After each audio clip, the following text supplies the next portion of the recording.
Mummy, मैं आपको कितनी बार मना कर चुकी हूँ कि मैं जिस घर में किसी को जानती नहीं, पहचानती नहीं, उस घर में मैं शादी कैसे कर सकती हूँ।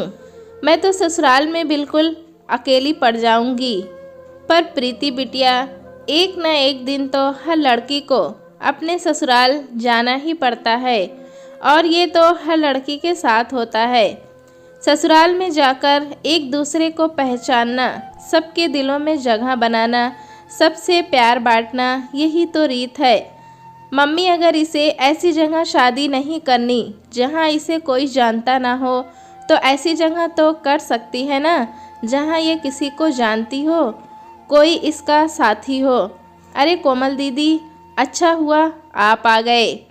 मम्मी को देखो ना, कब से शादी कर ले बोल रही हैं। जब मैंने बोल दिया कि मुझे अभी शादी नहीं करनी, तो क्यों बार बार मम्मी जिद कर रही हैं। ठीक ही तो कह रही हैं मम्मी, एक न एक दिन तो शादी करनी ही है, तो क्यों ना समय रहते खुशी का काम ठीक ठाक से हो जाए। वैसे अगर तुम कहो तो मैं तुम्हें एक सलाह दे सकती हूँ। मेरा इकलौता देवर मोहित अभी नई नई नौकरी पर लगा है, और माँ बाबूजी उसके लिए लड़की देख रहे हैं, पर मोहित को अभी कोई लड़की पसंद नहीं आ रही। अगर आपकी रजामंदी हो तो मैं प्रीति के लिए अपने देवर से बात करूं मम्मी से। ये तो बहुत अच्छा रहेगा कोमल बिटिया। अगर तेरे ससुराल वाले इस बात के लिए मान जाते हैं तो तेरे पापा और मुझे तो कोई ऐतराज़ नहीं। और प्रीति तू बता, कोमल ने प्रीति से पूछा। मुझे क्या पता दीदी, आपको जो ठीक लगे वैसे करो। अच्छा, मैं अभी आती हूँ। प्रीति शर्मा कर अपने कमरे में चली जाती है।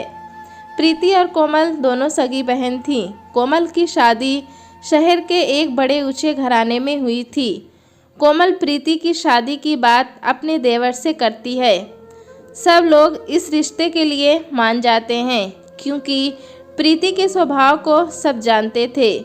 सबकी रजामंदी से खुशी खुशी रिश्ता तय हो जाता है और प्रीति और मोहित की शादी हो जाती है। प्रीति नई नवेली दुल्हन बनी, नए नए सपने संजोए अपने ससुराल आती है। सब कुछ बहुत अच्छे से चल रहा था। दोनों बहनें मिलकर खुशी खुशी घर का काम निपटाती। घर का माहौल बहुत ही शांतिपूर्ण था, पर कहते हैं ना, जहाँ चार बर्तन होते हैं वो कभी ना कभी बज ही जाते हैं। कोमल की सास प्रीति के स्वभाव से बहुत खुश थी। एक दिन सास का एकादशी का व्रत था। कोमल थोड़ी देर से सोकर उठी, इसीलिए प्रीति ने सास के लिए फलाहार की कई सारी चीज़ें बना डाली। यह देखकर सास बहुत खुश हुई। प्रीति बहू, मैं तो धन्य हो गई जो तुम जैसी बहू ऊपर वाले ने मुझे दे दी। मेरी दोनों बहुएं लाखों में एक हैं। वैसे तुमने तो फलाहार कितनी सारी चीज़ें बना डाली, मेरा तो पेट अच्छे से भर गया। माँ जी, आपको फलाहार पसंद आया, ये मेरे लिए बहुत खुशी की बात है। अपनी सास की प्रशंसा की हकदार पहले अकेली कोमल हुआ करती थी, पर अब सास का प्यार बढ़ गया था।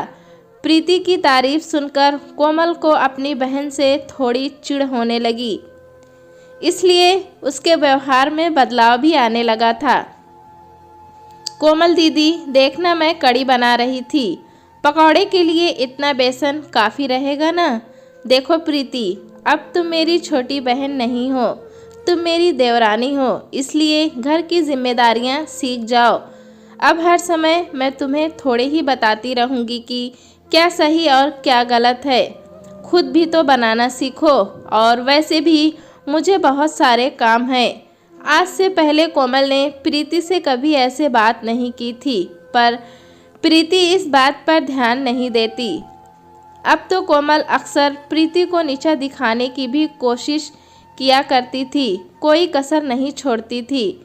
एक दिन प्रीति ने गलती से दाल में देसी घी के तड़के की जगह तेल का तड़का लगा दिया, जिस पर कोमल उसे टोकने लगी। प्रीति, तुम्हें पता है ना कि माँ जी को देसी घी के तड़के वाली ही दाल पसंद है, फिर तुमने तेल का तड़का क्यों लगा दिया? दीदी, वो देसी घी मुझे मिल नहीं रहा था। मैंने पूरी रसोई में देखा, इसीलिए मैंने तेल का ही तड़का लगा दिया। 6 महीने तुम्हारी शादी को हो गए हैं, कब तक मैं ही रसोई के सामान की देखभाल करती रहूँगी? तुम्हें भी तो देखना चाहिए। देसी घी हमेशा भंडार घर में रखा होता है, एक बार वहाँ जाकर देख तो लेती, कम से कम ये गलती तो नहीं होती। एक बात कान खोल कर सुन लो, यहाँ तुम मेरी बहन नहीं देवरानी हो। कभी ये सोचो कि दीदी दीदी करके तुम मेरी मदद लेकर घर में सबकी तरफदारी बटोरती रहोगी और मैं चुपचाप देखती रहूँगी। कोई बात नहीं कोमल बहू, इस पर इतना गुस्सा होने वाली क्या बात है? कभी कभी देसी घी ना हो तो तेल के तड़के वाली दाल खाने में मुझे कोई परेशानी नहीं है, और वैसे भी तेल के तड़के में भी दाल बड़ी स्वादिष्ट लग रही है। मुझे प्रीति ने ऊपर से सफ़ेद मक्खन डालकर दिया था, और मखनी दाल तो मक्खन डालकर वैसे ही बहुत स्वादिष्ट हो जाती है। प्रीति की तरफदारी करती हुई अपनी सास को देखकर कोमल गुस्से से भर जाती है और पैर पटकती हुई अपने कमरे में चली जाती है। कोमल ने प्रीति से बात करना भी बंद कर दिया था। इस वजह से प्रीति का मन बहुत परेशान रहता। कोमल की आंखों पर तो जलन की पट्टी बंधी हुई थी। क्या हुआ कोमल बहू, तबीयत तो ठीक है? आज सुबह से ही सो रही हो? अरे तुम्हें तो बहुत तेज़ बुखार है। माँ जी, मेरा सर दर्द से फटा जा रहा है, बड़ी घबराहट भी हो रही है। प्रीति बहू जल्दी आओ, देखो कोमल बहू बुखार से तप रही है और इसने किसी को कुछ नहीं बताया। सूरज भी शहर से बाहर गया हुआ है। कोमल दीदी, आपने मुझे बताया क्यों नहीं? घबराओ नहीं, मैं अभी मोहित को फ़ोन करती हूँ। वो ऑफिस नहीं पहुँचे होंगे, रास्ते में ही होंगे। हेलो मोहित, आप तुरंत घर आ जाओ, दीदी की तबीयत ठीक नहीं है, वो बुखार से तप रही हैं। मुझे तो बहुत घबराहट हो रही है। घबराओ नहीं प्रीति, मैं अभी आता हूँ, चिंता मत करो। प्रीति दीदी दीदी करके रोना शुरू कर देती है। इतनी देर में मोहित भी घर आ जाता है। वो लोग कोमल को लेकर अस्पताल पहुंचते हैं। कोमल का बुखार सिर पर चढ़ गया था।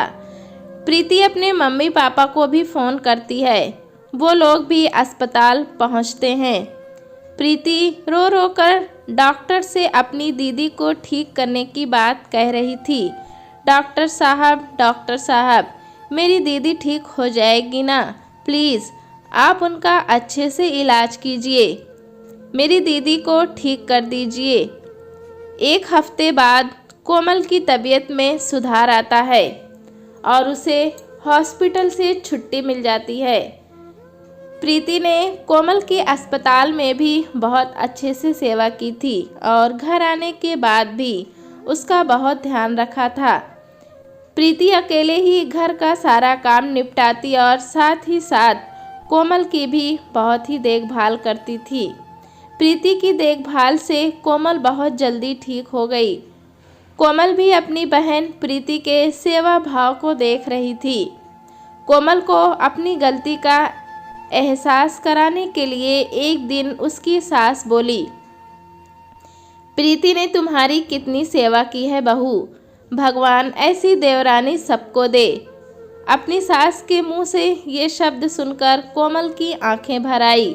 तभी प्रीति बोली, देवरानी नहीं बहन हूँ माँ जी। बहनों में तो ऐसे मनमुटाव चलते ही रहते हैं। जब हम छोटे थे तब भी तो हम झगड़ा करते थे, तब क्या हमारा रिश्ता ख़त्म हो गया? और कोमल दीदी, अगर आपको लगता है थोड़ी बहुत लड़ाई झगड़े से हमारा रिश्ता ख़त्म हो जाएगा तो आप गलत हैं। मैं आज भी आपकी बहन हूँ, मैं कल भी आपकी बहन थी और आगे भी मैं आपकी बहन ही रहूँगी। देवरानी मुझे कभी मत समझना और ना कभी बोलना। प्रीति और कोमल एक दूसरे के गले लग जाती हैं। सास की आंखें भी खुशी के आंसुओं से भर जाती है। अब 2 देवरानी जेठानी नहीं बल्कि 2 बहनों का मिलन हुआ था। दोस्तों, कहानी कैसी लगी हमें कमेंट में ज़रूर बताएं। चैनल पे नए हैं तो एक लाइक और सब्सक्राइब करना ना भूलें।